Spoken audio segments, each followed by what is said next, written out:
এটা ছিল অঘ্রাণ মাসের প্রথম বৃহস্পতিবারের দিন।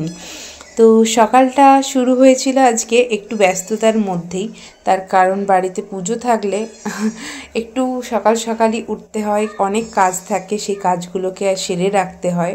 তো আজকের দিনটাও ছিল ঠিক সেরকমই। তো মা যেহেতু প্রত্যেক দিনই ভোরবেলায় উঠে পড়ে, উঠে মা শাঁখ বাজায়, তো সেই জন্য মা উঠে শাঁখ বাজিয়ে কাজ সেরে নিয়ে ঠাকুর ঘরে ঢুকে পড়েছিল। আর তারপর ঘরের সমস্ত কাজ সেরে নিয়ে সব এই আলপনা দেওয়ার যে চালটা মা বেটে রেখেছিল। তো আর তারপরে ছোটো বাবুকে যেহেতু আমি নিয়েছিলাম, তো সেই জন্য মা এই কাজগুলো করে দিয়েছিল। তারপরে মাকে ওকে দিয়ে আমি বাকি কাজগুলো করে নিয়েছি। তো আলপনাটা আমি আগেই দিয়ে দিয়েছিলাম, যেহেতু আলপনাটা না শুকালে না ওখানে যখন পুজোর কাজগুলো করবে আলপনাটা ঘেঁটে যেতে পারে। তো তাড়াতাড়ি করেই আমি আলপনাটা দিয়েছি, সেই জন্য খুব ভালো করে দিতে পারিনি। আমার ভালো লাগে আলপনা দিতে খুব সুন্দর করে, খুব একটা ভালো না পারলেও চেষ্টা করি।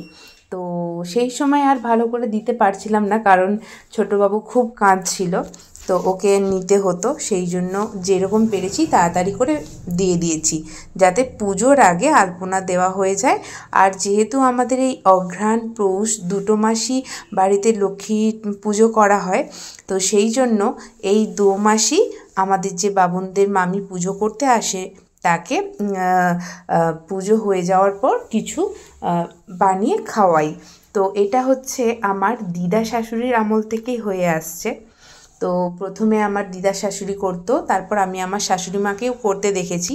তো আমাকে বলেছিল যখন এর আগের মানে অঘ্রাণ পৌষ মাসে আমি দেশে আসছিলাম, তো আমি দেখেছিলাম যে বামুনদের মামিকে হচ্ছে কিছু খাবার করে খাওয়াচ্ছে।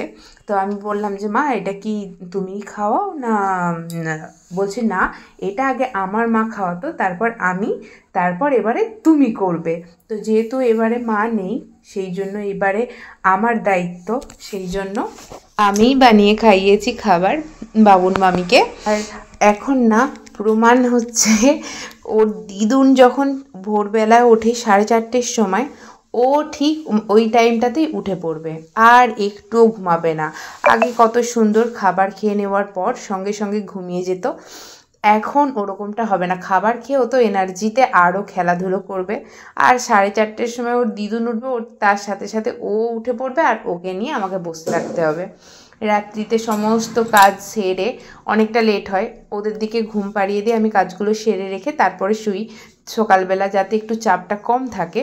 কিন্তু ঘুমটা আর সেরকম হয়ে ওঠে না, কারণ ওর সঙ্গে আমাকেও জেগে থাকতে হবে। ও তো এই দিক যাবে ওই দিক যাবে, খেলাধুলো করবে, এটা টানবে ওটা টানবে, ওকে সবসময় আমাকে ধরতেই থাকতে হয়। তো ঘুমের 12টা ওখানেই বেজে যায়। ওই জন্য সকালবেলা উঠে মানে সবাই একসাথে উঠে পড়লেও কিন্তু টাইম মতো সব কিছু আর হয়ে ওঠে না, কারণ ওকে নিয়ে আমি থাকি, মা কাজ করে, আবার মায়ের কাছে ওকে রেখে আমি কাজ করি। এরকম করে করেই আমাদের গোটা দিন রাত্রি সব কেটে যাচ্ছে। তো আগে ছিল পেখম, এখন হয়েছে পেখমের ভাই। দেখা যাক এটা বড় হয়ে আবার কীরকম তৈরি হয়। আর এইবারের মতো কখনো পুজোর সমস্ত কাজগুলো তো আমি কখনো করিনি, এই প্রথমবার। তো কিছু কিছু যেগুলো আমি বুঝতে পারছিলাম না, তো সেই জন্য সেগুলো বাবুন মামিকে জিজ্ঞাসা করে নিচ্ছিলাম, মাকে জিজ্ঞাসা করেছি। তার কারণ নিজের হাতে সবটা তো করতাম না, মা আগে সমস্ত কিছু রেডি করে রেখে দিত, আমি শুধু আলপনাটা দিতাম কিংবা ছোটোখাটো কিছু কাজ করতাম। কিন্তু এইবারে যেহেতু সব কিছু নিজের হাতে করতে হচ্ছে, তো সেই জন্য মানে কিছু কিছু জিনিসে একটু অসুবিধা হচ্ছিল। কিন্তু এর পরের বার থেকে হয়তো হবে না, কারণ এইবারের জিনিসগুলো যেহেতু আমি প্রথম থেকে সব কিছু মানে নিজের হাতে করছি, জানছি যে কোনটা কখন কি করতে হয়, তো পরের বারে আর এই অসুবিধাটা হবে না।